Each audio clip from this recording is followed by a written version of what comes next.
មានមួយម៉ាក់គាត់ចែកម្លែកជំនួនការធ្វើទឹកស៊ុបថ្លាបែបបត់គឺផ្សេងគ្នាតែម្ដងហើយមួយម៉ាក់ដឹងអត់ថាទឹកស៊ុបថ្លាហ្នឹងគឺយើងធ្វើដើម្បីអីហើយការទុកដាក់យ៉ាងម៉េចដែរតោះឥឡូវមកស្ដាប់ទាំងអស់គ្នាមែនតើសម្រាប់ទឹកស៊ុបថ្លាគឺយើងធ្វើដើម្បី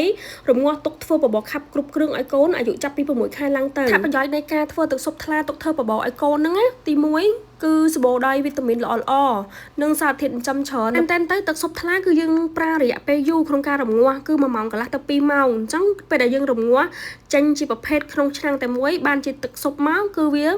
បណ្ដុំនៃវីតាមីនល្អដល់កូនហ្មងហើយរសជាតិក៏ឆ្ងាញ់ទៅតាមនឹងដែលពេលយើងធ្វើបបរខាប់គ្រប់គ្រឿងឲ្យកូនណាអត្ថប្រយោជន៍ដែលយើងទទួលបានពីទឹកស៊ុបហ្នឹងទី1គឺធ្វើឲ្យកូនងាយឡើងគីឡូតាមស្តង់ដារសាច់គាត់ហាប់ណែនល្អមិនងាយឈឺទេបើសម្រាប់ទឹកស៊ុបវិញភាគច្រើនម៉ាក់គាត់អាចបន្ថែមជាមួយនឹងស្ដេចសារាយឬក៏ប្រធាក្រហមស្ដេចសារាយហ្នឹងគឺវាសម្បូរដោយវីតាមីន K ល្អដល់ការលូតលាស់ក្មេងល្អខ្លាំងមែនតើហ្មងហើយសម្រាប់ប្រភេទប្រធាក្រហមធ្វើឲ្យកូនគេងលក់ស្កប់ស្រួល